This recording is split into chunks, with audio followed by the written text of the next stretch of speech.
जय हिंद। स्वागत है आप सभी का एक बार फिर से मेरे यूट्यूब चैनल मेरी बागवानी में। तो कैसे हैं आप लोग, कैसे हैं आपके पौधे। आशा करती हूँ आप लोग अच्छे होंगे और आपके पौधे भी अच्छे होंगे।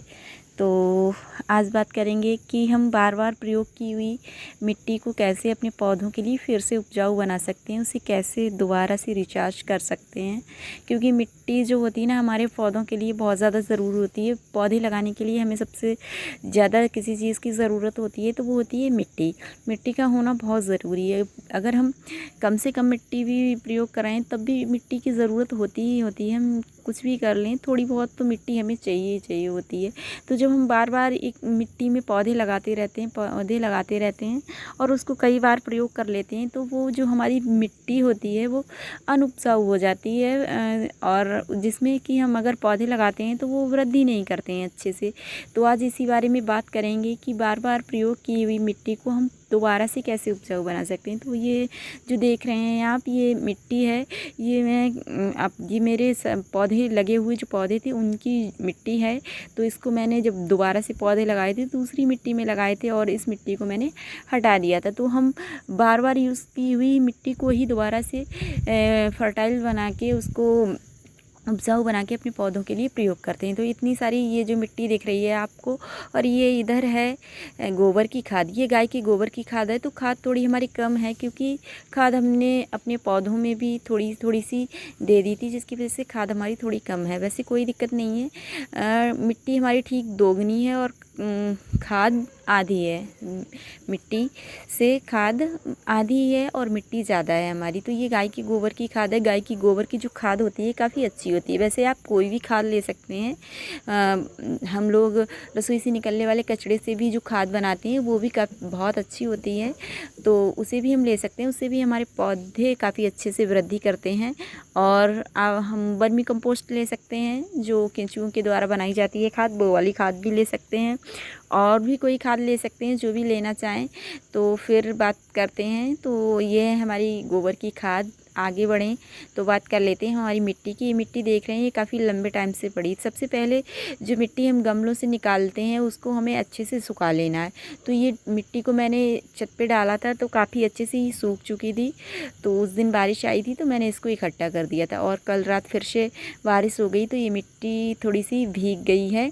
और अब हम बात कर लेते हैं कि हम इसी मिट्टी को उपजाऊ कैसे बनाएं। तो ये है रेत, और रेत की मात्रा हम इसलिए डालते हैं, रेत काफ़ी अच्छा रहता है हमारे पौधों के लिए। वैसे इस मिट्टी में पहले से भी रेत मिला था क्योंकि पहले भी हमने इस मिट्टी को ऐसे ही बनाया था, और दोबारा तो इसमें रेत की मात्रा तो रहेगी रहेगी, इसलिए मैंने रेत जो है ना कम लिया है। आप अपने हिसाब से डाल सकते हैं। हमारे यहाँ की जो मिट्टी है थोड़ी रेतीली भी है, तो इसलिए मैं रेत की मात्रा कम ही रखूँगी, बहुत ज़्यादा नहीं डालूँगी। अगर आपकी मिट्टी ज़्यादा चिकनी है और लाल मिट्टी है वगैरह है तो आप रेत की मात्रा थोड़ी ज़्यादा रख सकते हैं। कई सारे पौधे ऐसे होते हैं जिन्हें बहुत कम पानी की ज़रूरत होती है, तो उसमें हमें रेत की मात्रा उस मिट्टी में अधिक रखनी चाहिए, जिससे कि हमारा पानी जो है ना उसमें ठहरे नहीं और गमले से बाहर निकल जाए। नहीं तो हमारे वो पौधे जो होते हैं ख़राब हो जाते हैं।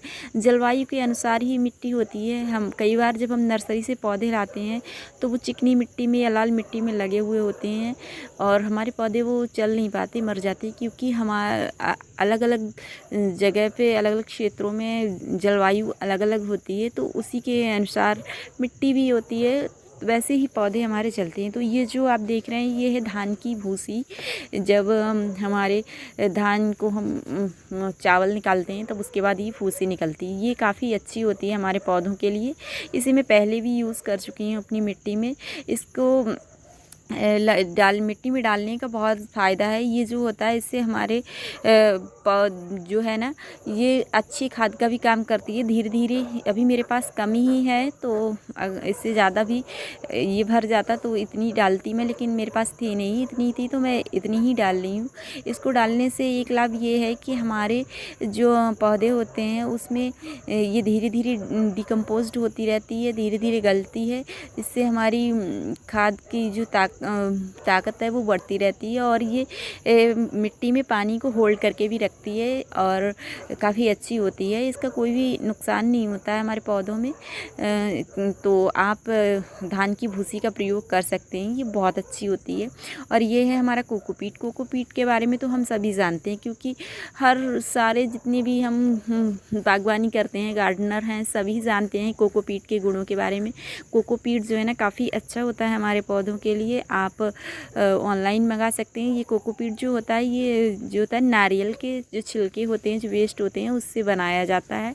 तो जब भी आप कोकोपीट प्रयोग करें पौधों में, तो जब आप कोकोपीट को पहले हमें अच्छे से जो है ना धो लेना चाहिए कई बार, क्योंकि इसमें नमक की मात्रा बहुत ज़्यादा होती है जो हमारे पौधों को ख़राब कर सकती है। तो जब भी आप कोकोपीट यूज़ करें तो सबसे पहले जो एक ब्रिक्स आती है उसको आप पानी में भिगोएं और उसको अच्छे से 2-3 बार वॉश करें, धो लें, साफ़ कर लें और सुखा के रख लें। इसे आप सुखा के रख लें तो इसे सालों साल आप प्रयोग कर सकते हैं, ये ख़राब नहीं होता है और ये बहुत ही अच्छा होता है हमारे पौधों के लिए। इसमें कई सारे पोषक तत्व पाए जाते हैं। अगर आप ज़्यादा जानना चाहते हैं तो मैंने इस पर एक वीडियो बनाई है कोकोपीट पे, आप वो देख सकते हैं और वहाँ से आप जानकारी ले सकते हैं इसके बारे में। तो ये काफ़ी अच्छा होता है। ये भी हमारे पौधों में जो है ना, मिट्टी में जो है ना, पानी को होल्ड करके रखता है और जंगली घास वगैरह को नहीं उगने देता है।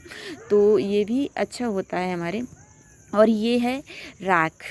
ये राख जो है ये कंडों की, जिसे हम ओपले भी कहते हैं, हमारे यहाँ कंडा बोलते हैं, तो ओपले की और लकड़ी की राख है। राख हमारे पौधों के लिए काफ़ी अच्छी होती है। राख में जो है ना पोटेशियम की मात्रा काफ़ी अच्छी होती है, जो हमारे पौधों को खड़े रखने में मदद करते हैं। पोटाश हमारे पौधों के लिए काफ़ी अच्छा होता है और राख से जो है ना कीड़े वगैरह भी नहीं लगते हैं, तो ये काफ़ी अच्छी होती है। तो एक एक करके हम सारी चीज़ें जो हैं इसमें डाल लेते हैं अपनी मिट्टी पे। तो एक हाथ से मैं कर रही हूँ, एक हाथ में कैमरा है। तो सबसे पहले मैंने ये डाल लिया, उसके बाद ये रेत मैं डाल रही हूँ। आप चाहें तो इसमें नीम की पत्तियाँ भी डाल सकते हैं, मेरे पास अभी नहीं है। पिछली बार मैंने नीम की पत्तियाँ भी मिलाई थी और नीम की पत्तियाँ जो होती हैं काफ़ी अच्छी होती हैं, वो भी कीटनाशक का काम करती हैं। नीम की पत्तियाँ मिलाने से हमारे पौधों में, हमारी मिट्टी में कोई कीड़े वगैरह नहीं लगते। पिछली बार मैंने जब मिट्टी बनाई थी तो काफ़ी सारी मैंने ला के रखी थी नीम की पत्तियाँ। इस बार मैं नहीं ला पाई तो मैं नहीं डाल पाई। और आप इसमें हल्दी भी डाल सकते हैं। इस समय मेरे पास पिसी हुई हल्दी नहीं थी तो मैंने प्रयोग नहीं किया। या फिर आप फंगीसाइड डाल सकते हैं, जो कि मेरे पास नहीं है और मैं उपयोग ही नहीं करती हूँ। तो ज़्यादातर मैं हल्दी ही डालती हूँ हर पौधे में, क्योंकि हल्दी भी हमारी जो होती है ना बैक्टीरिया को पनपने नहीं देती है और हल्दी इससे हमारे मिट्टी में चींटियाँ वगैरह भी नहीं लगती हैं। तो एक एक करके मैंने सारी चीज़ें जो है ना डाल ली हैं अच्छे से और अभी मैं फिर इस सबको अच्छे से मिलाऊंगी।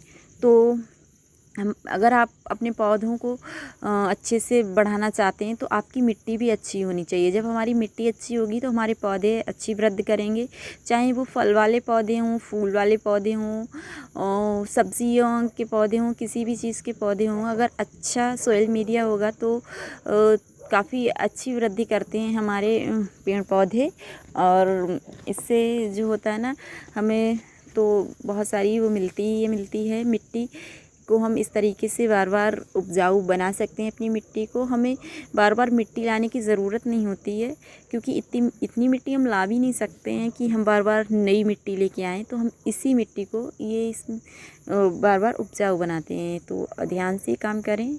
ये गोबर की खाद जो थी ना, थोड़ी गीली थी, तो इसमें जो कान खजूरा था, जो कीड़े वगैरह हो जाते हैं। तो ये है हमारी मिट्टी। मैंने सारी चीज़ें बहुत अच्छे से इसमें डाल ली हैं, मिक्स कर ली हैं और हमारी मिट्टी जो है ना बनके तैयार हो गई है। और पीछे आप ध्यान ना दें, कुत्ते बहुत ज़्यादा भौंक रहे हैं, क्योंकि वो तो उनका काम ही यही है। तो अभी मैंने सारी मिट्टी को, आप देख रहे हैं, तैयार कर लिया। ये करीब 2 बोरी मिट्टी है। मैं इसको भर के रख लूँगी, क्योंकि मुझे बहुत सारे पौधे भी लगाने हैं और मेरे पास मिट्टी नहीं थी, तो इसलिए मैंने तैयार की। और ये हैं हमारे घर के बहादुर लोग, जो कि झगड़ा करके आए हैं बाहर से बहुत। और ये एक इधर बैठे हैं और एक लोग बाहर होंगे, कहीं लड़ रहे होंगे। तो ये लोग बहुत झगड़ा करते हैं और जब भी मैं छत पे काम करने आती हूँ तो ये लोग साथ ही आते हैं।